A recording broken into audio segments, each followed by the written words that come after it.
اتنا بڑی کتاب ہیں کہ خدا کی قسم جو حضور کی ذات کو پڑھ لیتا ہے کسی اور کتاب کے پڑھنے کی حاجت ہی نہیں رہتی۔ رب نے نہیں فرمایا لقد کان لکم فی رسول اللہ اسوۃ حسنہ، کائنات والو کسی دستور حیات کو مت لینا، اگر لینا ہے تو مصطفیٰ کا دستور لے لو، آپ کی سیرت کو لے لو، آپ کی زندگی کو لے لو، آپ کی زندگی کا ایک ایک ورق لے لو۔ دیکھیں نا، حضرت آدم سے لے کر عیسیٰ علیہ السلام تک کسی پیغمبر کی مکمل حیات کتابوں میں محفوظ نہیں ہے، آپ کو نہیں ملے گی۔ آپ اگر لینا چاہیں جو کچھ قرآن میں آ گیا، قرآن میں حضرت موسیٰ کے احوال آ گئے، حضرت عیسیٰ کے احوال آ گئے ہیں، حضرت داؤد کے، حضرت سلیمان کے وغیرہ وغیرہ انبیاء علیہ السلام کے حالات آ گئے قرآن مجید میں۔ قرآن مجید نے انہیں بیان کیا، ہائی لائٹ کیا، لیکن ان کی جو امتیں ہیں انہوں نے کبھی بھی قلم اٹھا کے حضرت عیسیٰ کے حالات زندگی قلم بند نہیں کیے، حضرت موسیٰ کی زندگی نہیں لکھی، حضرت سلیمان کی زندگی نہیں لکھی، حضرت داؤد کی زندگی نہیں لکھی، لیکن آقا کریم صلی اللہ علیہ وسلم کی شان کے کیا کہنے، خدا کی قسم اپنے تو اپنے رہے، چاہے غیر بھی کیوں نہ ہوں، یہودی، عیسائی، ہندو، سکھ، انہیں پڑھیں، انہوں نے بھی حضور کی سیرت پہ کتابیں لکھی ہیں، حضور کے اخلاق پہ کتابیں لکھی ہیں۔ میرے آقا کے شب و روز کو ایسا قلم بند کیا ہے کہ ہر بات کو انہوں نے کتاب میں لکھ دیا ہے۔ حضور کی زندگی پوری محفوظ ہے، یہ میرے آقا کا معجزہ ہے، یہ حضور کا معجزہ ہے کہ حضور کی زندگی کا قلم بند ہونا، آقا علیہ السلام کی سیرت طیبہ کا لکھا جانا، حضور کے اخلاق کا لکھا جانا، حضور کی زندگی کا لکھا جانا، یہ سرکار کا معجزہ ہے۔ آقا علیہ السلام کی نظر کرم ہے، اور پھر بڑی قابل توجہ بات، اس کو اتنا محفوظ اور مضبوط کر دیا کہ اسماء الرجال کا جو فن ہے نا، یہ کسی اور امت میں ہے ہی نہیں۔ اسماء الرجال کے فن کے موجد مسلمان ہیں، یعنی آپ کو اگر کوئی کہے نا کہ فلاں راوی ایسا ہے، فلاں راوی ایسا ہے، فلاں راوی ایسا ہے، آپ جو ہے نا اس کو کہہ سکتے ہیں اگر ہماری احادیث کو معتبر بنانے کے لیے، معتبر سمجھنے کے لیے آپ اگر کچھ پڑھنا چاہتے ہیں نا، پھر اسماء الرجال کو پڑھیں، دودھ کا دودھ ہو جائے گا، پانی کا پانی ہو جائے گا، آپ کو پتہ چل جائے گا کون سا راوی کس درجے کا ہے۔ جب راویوں کے حالات پتہ چل جائیں گے تو آپ کو خود بخود پتہ چل جائے گا کہ یہ حدیث کس درجے کی ہے، یہ حدیث کس درجے کی ہے۔ آج جو یہ پرویزیت کا فتنہ اٹھا ہوا ہے، جو حدیث کے منکر ہیں، کہتے ہیں جی حدیث پر کوئی اعتماد نہیں، یہ تو 300 سال بعد لکھی گئی ہے، بس قرآن کو ہی پکڑو، قرآن ہی کافی ہے۔ لیکن جو قرآن کو صرف پکڑتے ہیں، ہم ان سے پوچھنا چاہتے ہیں حدیث کے بغیر قرآن کو سمجھو گے کیسے؟ نہیں سمجھے بات آپ، حدیث کے بغیر قرآن کو سمجھو گے کیسے؟ میں کہتا ہوں قرآن کی ایک موٹی سی مثال آپ کو دینا چاہتا ہوں۔ پہلے اللہ رب العزت نے فرمایا تھا کہ جو عورت شوہر اس کا فوت ہو جائے، بیوہ ہو جائے، اس کی عدت جو ہے نا وہ سال سے بھی زیادہ ہے۔ کتنا؟ سال سے بھی زیادہ ہے۔ پھر اللہ پاک نے کچھ عرصے بعد اور حکم اتارا، وہ بھی قرآن پاک کے اندر ہے۔ اللہ نے فرمایا 4 اشہر و عشرہ، جو عورت بیوہ ہو جائے اس کی عدت جو ہے 4 ماہ 10 دن ہے۔ نہیں توجہ آپ، ایک آیت میں ہے کہ سال سے بھی زیادہ ہے عدت، ایک آیت میں ہے 4 ماہ 10 دن۔ اب میں آپ سے پوچھنا چاہتا ہوں، کوئی منکر حدیث ہے وہ ذرا بتائے ہمیں کہ اس آیت پہ عمل کرے گا یا اس پہ؟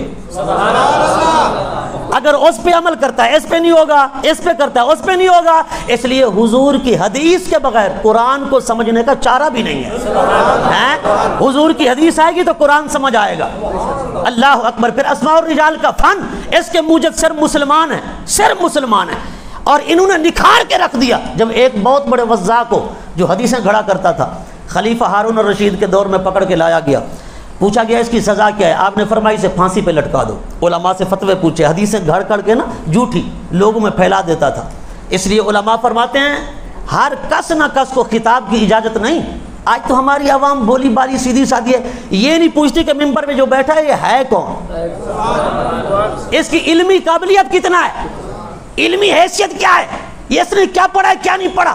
کوفہ کے اندر حضرت علی کا دارالخلافہ تھا، ایک بندے کو دیکھا خطاب کر رہا ہے، تقریر کر رہا ہے، آپ نے فرمایا کہ اس بندے کو آپ نے خطاب کے 2-3 لفظ سنے نا تو جو بولتا ہے نا پھر پتہ چلتا ہے کس کیٹیگری کا ہے۔ وہ ہمارے استاد صاحب فرماتے ہیں کہ ایک بہت بڑے مدرس تھے، وہ پڑھا رہے تھے، تو ایک بڑی پگڑی والے، بڑے جبے والے، ڈیل ڈول کے ساتھ، بڑے اہتمام کے ساتھ آئے، تو انہوں نے فرمایا یار اٹھ جاؤ، اپنے شاگردوں کو کہا اٹھ جاؤ، بڑے عالم دین کوئی آ رہے ہیں، لگتا ہے کوئی بڑا صاحب علم ہے، صاحب فن ہے، صاحب تحقیق ہے۔ لیکن جب وہ قریب آئے بیٹھے تو آپ نے پوچھا حضرت آپ کا اسم گرامی؟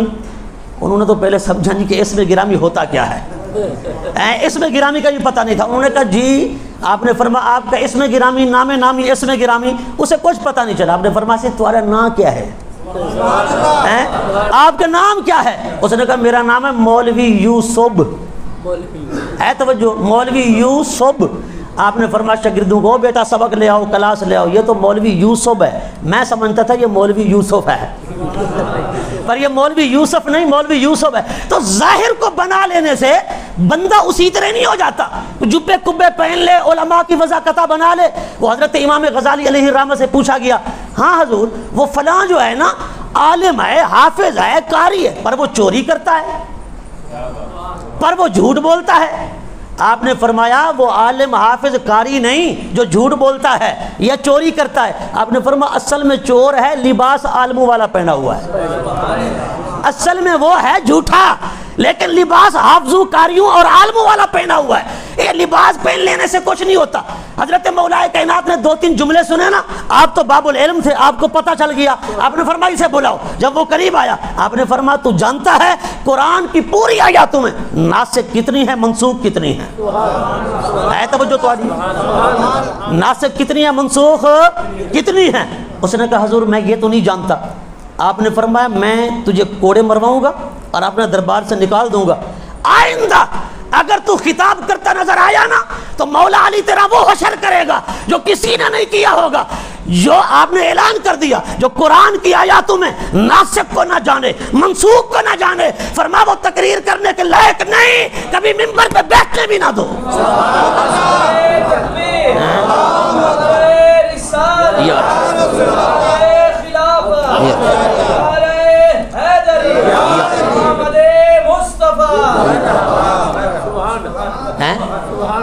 آج ہم تو کیا کرتے ہیں، ہم تو بس کہتے ہیں بس ظاہری وہ جو ہے نا داڑھی رکھوا لے، پگڑی پہن لے، ظاہری وضاقتہ بنا لے، وہ ہمارے نزدیک شیخ القل بھی ہے، محدث وقت بھی ہے، مفتی اعظم بھی ہے، سب کچھ ہے. یہ نہیں دیکھتی ہماری عوام. وہ 2-3 دوڑے پڑھ لے ہیں، حضرت خواجہ غلام فرید کے دوڑے اچھی طرح پڑھ لیتا ہو، حضرت عارف کھڑی کا کلام پڑھ لیتا ہو، سلطان بہو کا کلام پڑھ لیتا ہو، پیر عبداللطیف بھٹائی کا کلام پڑھ لیتا ہو، ہیں بزرگوں کے لطائف سنا لیتا ہو، بس وہ ہمارے نزدیک بڑا مولوی ہے. ایسا نہیں ہوتا. یہ بھٹی صاحب قبلہ بیٹھے ہیں، آپ کسی بھی محکمے کے اندر چلے جائیں، ہیں خان صاحب بیٹھے ہیں، ان سے پوچھیں یہ قانون پڑھتے ہیں اور پڑھاتے ہیں، ان کو پتہ ہے، یہ جانتے ہیں کہ کسی بھی شعبے کے اندر آپ چلے جائیں ہر شعبے کے اندر عہدوں کی قدر ہے. اگر کوئی ایک ایس ایچ او ہے اس علاقے کے اندر جتنا بھی کوئی تمندار ہو اپنے آپ کو ایس ایچ او نہیں کہلا سکتا، ورنہ قانون کہے گا کہ یہ غدار ہے. کیوں؟ ایس ایچ او تو حکومت نے فلاں کو بنا کے بھیجا تھا، اب یہ کہتا ہے میں ایس ایچ او ہوں، کوئی ایک ڈی ایس پی ہے بس وہی ہوگا، اس کی جگہ کوئی اور دعویٰ کر نہیں سکتا ہے. یہ قانون کے خلاف ورزی ہے. میں نے کہا یہاں عالم یہ ہے جو داڑھی رکھوا کے پگڑی پہن لے وہی مفتی بھی ہے، علامہ بھی ہے، شیخ الحدیث بھی ہے. اور خدا کا واسطہ مانو اگر دنیاوی عہدوں کی قدر ہے تو دینی عہدوں کی قدر بھی ہے. یا ہر دوسرا تیسرا ہمارے نزدیک سب کچھ ہے. کوئی دینی عہدوں کی قدر بھی کرو.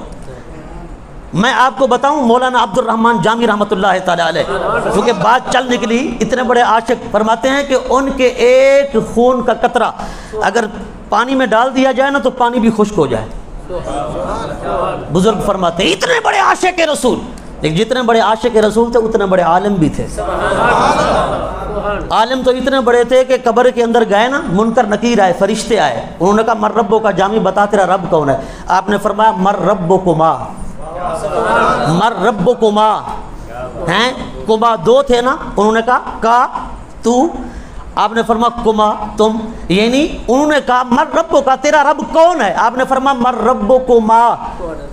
فرشتے چپ، فرشتے رب کی بارگاہ میں پہنچے، مولا عجیب بندہ ہے، ہم اس سے سوال کرتے ہیں یہ ہم سے سوال کرتا ہے، ایسا بندہ آج تک ہمیں نہیں ملا. اللہ نے فرمایا فرشتوں جب میں انسان کو بنا لا تھا نا تو تم نے کہا تھا ہاں تیری تسبیح کے لیے، تقدیس کے لیے، تمجید کے لیے، بزرگی کے لیے کافی نہیں ہے، تو اس کو پیدا کر رہا ہے. یسفک الدماء، جو خون بہائے گا، جو خون ریزیاں کرے گا، فتنہ فساد پھیلائے گا، اس کو پیدا کر رہا ہے. فرشتوں تمہیں نہیں پتا، تمہیں بارود والے نظر آ رہے تھے، مجھے تو یہی درود والے نظر آ رہے ہیں. تمہیں ظالم نظر آ رہے تھے، مجھے جامی جیسے عاشق نظر آ رہے تھے۔ اے فرشتوں، تمہارا علم پیچھے ہے، جامی کا علم آگے ہے۔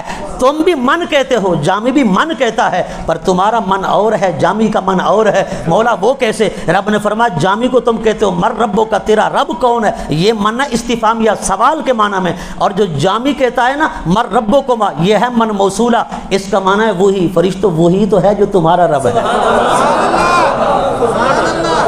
یعنی من کے دو معنی ہیں۔ من کے کتنے معنی ہیں؟ دو معنی۔ ایک من کا معنی کون، دوسرا من کا معنی وہی۔ عربی لفظ ہے نا، ایک لفظ کے کئی معنی ہوتے ہیں۔ یعنی ایک معنی ہے من کا معنی کون، ایک معنی ہے من کا معنی وہی۔ جامی کو وہ کہتے ہیں مر ربو کا، بتا تیرا رب کون ہے؟ جامی کہتا ہے مر ربو کما، اے فرشتوں وہی تو ہے جو تمہارا رب ہے، وہی تو ہے جو تمہارا رب ہے۔ اب اندازہ فرمائیں اتنے بڑے عالم مولانا عبد الرحمن جامی رحمۃ اللہ تعالی علیہ، ان کی کتاب کی شرح کرنے والے ایک بزرگ نے، باتیں علمی ہیں لیکن سمجھیں گے تو انشاءاللہ مزہ آئے گا، چونکہ میں پڑھنے پڑھانے والا ہوں نا، تو ادھر میرا مطالعہ بھی بہت ہے، تو اس لیے باتیں آ جاتی ہیں بعض اوقات۔ حضرات گرامی پھر وہ کہنے لگے کہ علامہ عبد الرحمن جامی، علامہ عبد الرحمن جامی یا علامہ شیخ عثمان بن حاجب، ان پر بھی سوال ہو گیا کہ علامہ تو اس کو کہتے ہیں جو معقولات کا منقولات کا یعنی دونوں طرح کے علوم کا ماہر ہو، دونوں طرح کے علوم کا ماہر ہو، اسے کہتے ہیں علامہ۔ آپ نے جو اس کو علامہ کہا ہے، یہ بندہ معقولات کا ماہر تو تھا پر منقولات کا تو نہیں، یا منقولات کا ماہر تو تھا معقولات کا نہیں۔ اللہ اکبر۔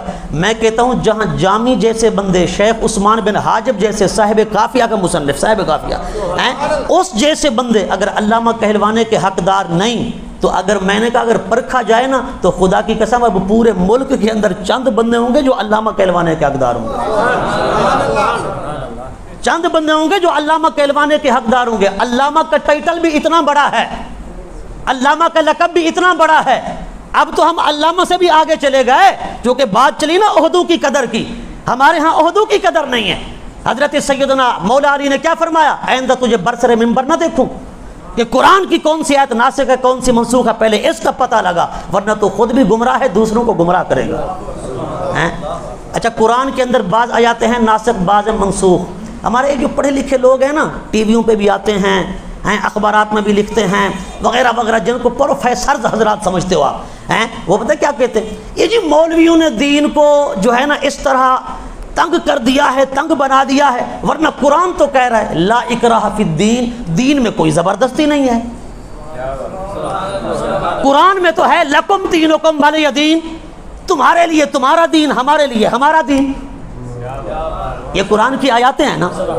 یہ بڑے بڑے پروفیسر حضرات، لیکچرار، بڑے بڑے یونیورسٹیوں کے فارغ التحصیل، یا اس طرح مطلب ہے کہ تجزیہ نگار، کالم نگار، اس طرح کے لوگ جنہوں تھوڑا بہت دین پڑھا ہوا ہے نا، مطالعہ کر لیا اردو کتابوں کا، اردو کے ٹی ٹی ہے، توجہ، اردو کے ٹی ٹی۔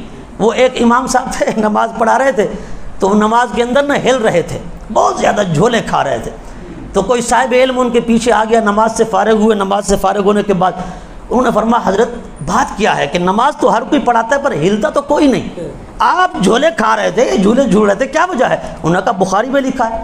کہا بخاری میں لکھا ہے؟ کہاں لکھا ہے بخاری میں؟ کہا بخاری لاؤ۔ وہ بخاری لائے، اس کا نیچے ترجمہ تھا اور اردو تھی پرانی۔ اچھا، جو حضرات مطلب پڑھتے رہے نا سکولوں میں، انہیں پتہ ہوگا کہ جو پرانی اردو ہے نا، اس کے اندر یہ ایک چھوٹی یہ ہوتی ہے، ایک بڑی یہ ہوتی ہے، اور بعض اوقات جو تھے نا یہ پینٹر حضرات، یہ لکھنے والے یہ چھوٹی یہ کو بڑی یہ کی شکل میں بھی لکھ دیتے تھے۔ وہ حدیث پاک تھی، اس کا ترجمہ لکھا ہوا تھا۔ حدیث پاک یہ تھی کہ حضور نے فرمایا من اما قوما فلیخفف الصلاۃ، جو بندہ کسی قوم کی امامت کرے نا، اسے چاہیے نماز مختصر پڑھائے، کیونکہ اس کے پیچھے مجبور ہوتے ہیں، معذور ہوتے ہیں، جلدی والے ہوتے ہیں، بیمار بھی ہوتے ہیں۔ ہے توجہ، امام کو چاہیے نماز مختصر پڑھائے۔ نماز کو کیا پڑھائے؟ مختصر۔ ایک دن حضور نماز پڑھا رہے تھے، آقا علیہ السلام کے پیچھے چونکہ عورتیں بھی آ جاتی تھی نماز پڑھتی تھی، اس وقت حجاب کا حکم نہیں آیا تھا، پردے کا حکم نہیں آیا تھا، خواتین بھی نماز پڑھتی تھی، تو ایک گھر سے بچے کے رونے کی آواز آئی، میرے آقا حالانکہ بڑی طویل قرات فرماتے بعض نمازوں کے اندر، حضور نے مختصر کرتے ہوئے پہلی رکعت میں سورہ فلق پڑھی، دوسری میں والناس پڑھی، نماز کو مختصر کر کے تمام کر دیا اور فرمایا جس عورت کا بچہ رو رہا ہے وہ جائے اپنے بچے کی دیکھ بھال۔ حضور نے مختصر نماز پڑھا دی۔ تو حضور نے فرمایا جو بندہ کسی قوم کی امامت کرائے اسے چاہیے نماز مختصر پڑھائے۔ لفظ تھا فَلْيُخَفِّفْ، اب اس کا ترجمہ نیچے لکھا ہوا تھا نماز ہلکی پڑھائے، نماز ہلکی مختصر ہلکی پڑھائے، لیکن وہ یہ بڑی تھی نا تو مولوی صاحب ویسے تو محدث کہلواتے تھے، ویسے دیکھیں تو ابو حنیفہ کا مقابلہ کرتے ہیں، ویسے دیکھیں تو امام محمد کو بھی نہ چھوڑیں، ویسے دیکھیں تو بڑے مجتہد اپنے آپ کو سمجھے، پر تھے لکیر کے فقیر، تھے اردو ترجمہ کے ٹیٹی، ہے توجہ۔ پھر انہوں نے بتایا کیا پڑھا، جو بندہ قوم کی امامت کرے اسے چاہیے نماز ہلکی۔ اب سمجھ میں نہیں آ رہا تھا، اوپر لفظ تو نہیں دیکھا نا فَلْيُخَفِّفْ، عربی سے تو بالکل گول مول پورے سورے۔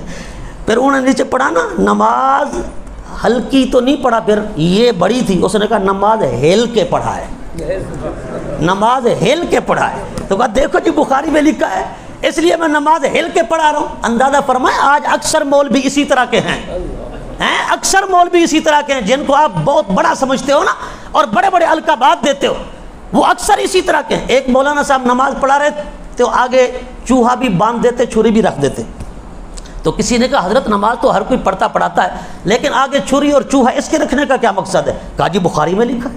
کہا وہ کہاں لکھا ہے بخاری میں؟ بخاری اٹھا کے لائے، حضور کی حدیث ہے، سرکار نے فرمایا بالوقار والسکینہ، یعنی جو بندہ نماز پڑھے یا پڑھائے اسے چاہیے وقار اور سکون سے پڑھائے، یعنی اس کے اوپر ایک پورا وقار، عزت، تمکنت، قدر، منزلت چھائی ہو، پورے وقار سے نماز پڑھے، پتہ چلے مسلمان رب کی بارگاہ میں سجدہ ریز ہے، رب کا بندہ نماز پڑھ رہا ہے، پتہ چلے اپنے اندر طفلانہ حرکتیں چھوڑ دے اور پورے وقار کے ساتھ نماز پڑھے۔ اور آگے لکھا تھا والسکینہ، سکون سے پڑھے، اطمینان سے پڑھے، ککو ڈالے ٹھنگے نہ مارے، سجدہ کرتے ہیں نا بس آ جا رہے ہیں۔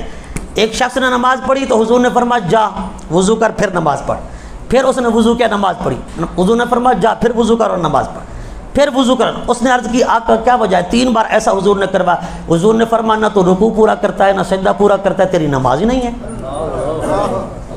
حضور نے فرمایا یہ ککڑ والے ٹھونگے مت مارا کر۔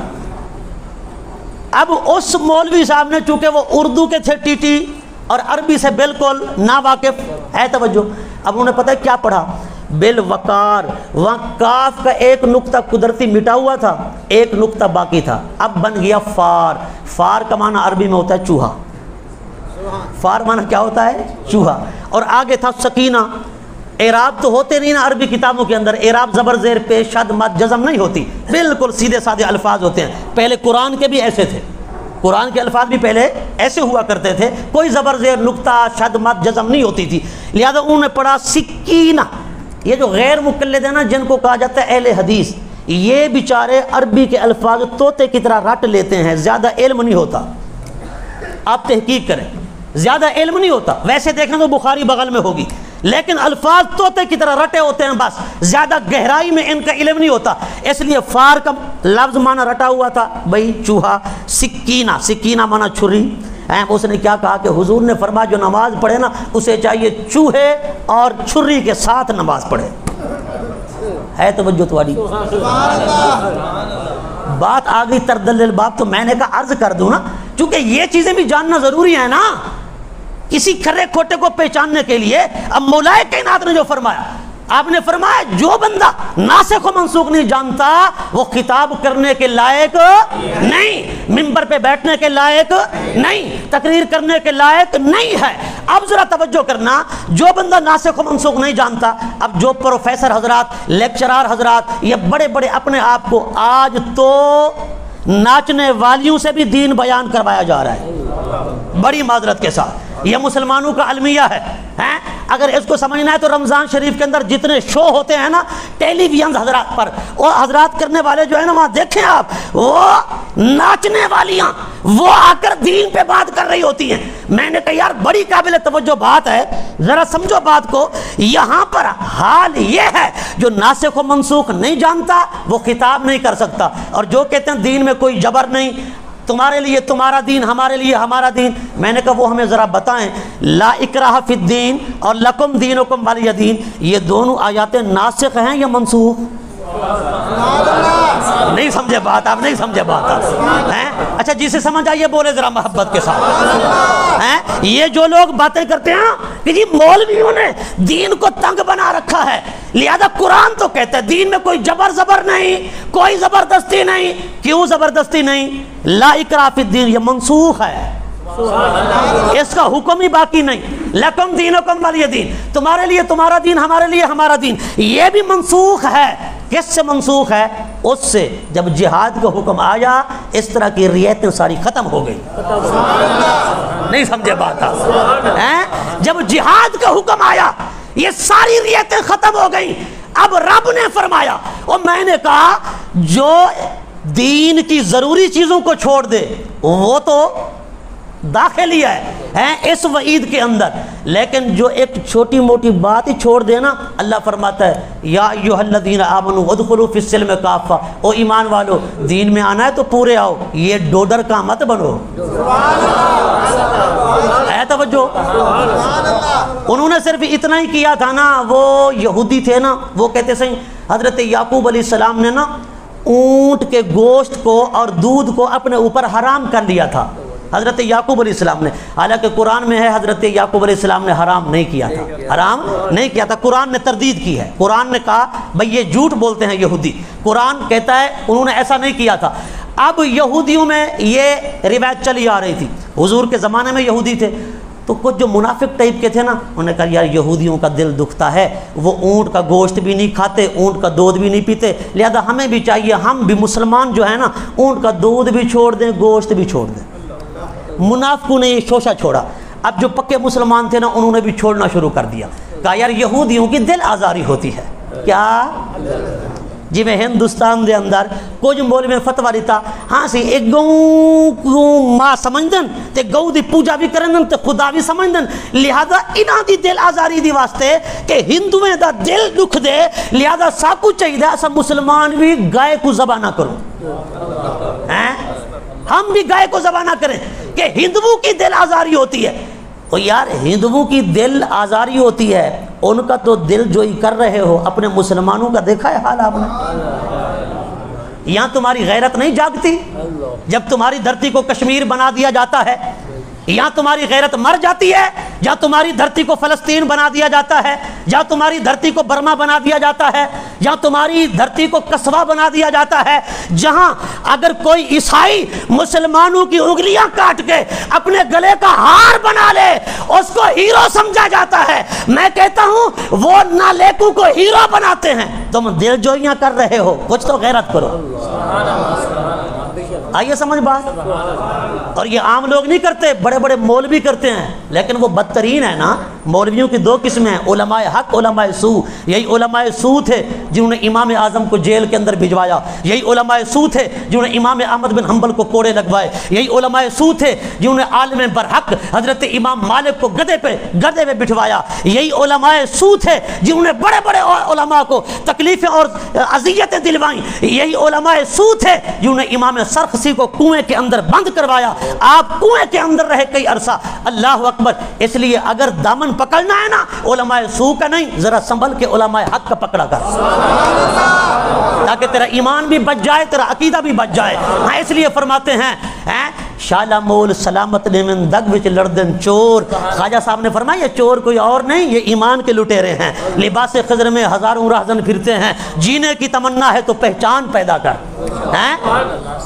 اگر تیری دنیا نقصان میں آ سکتی ہے، خطرے میں آ سکتی ہے، کہ دین اتنا آسان ہے، اس کو کوئی خطرہ نہیں، اس کو کوئی نقصان نہیں ہو سکتا۔ ذرا اپنے دین کو سمجھ، دین کو سنبھال۔ ایمان جو ہے یہ بڑی قیمتی متاع ہے، خدا کی قسم نہ اتنا سونا قیمتی ہے، نہ چاندی قیمتی ہے، نہ تیرا بینک بیلنس قیمتی ہے، نہ تیری گاڑی قیمتی ہے، نہ تیری لاٹیں اور مربے قیمتی ہیں، جتنا ایمان قیمتی ہے۔ ایمان کی قیمت سمجھنی ہے تو پھر حسین سے پوچھ، ایمان کی قیمت پوچھنی ہے تو پھر حسین سے پوچھ۔ حضرات گرامی، یہ تربیت والی باتیں، یہ اصلاحی باتیں بہت ضروری ہوتی ہیں۔ تو میں علامہ سید محمود علوسی بغدادی علیہ الرحمہ کی بات کر رہا تھا کہ انہوں نے پتہ ہے کیا فرمایا؟ انہوں نے فرمایا بھائی نور سے مراد بھی حضور ہیں اور کتاب مبین سے مراد بھی حضور ہیں۔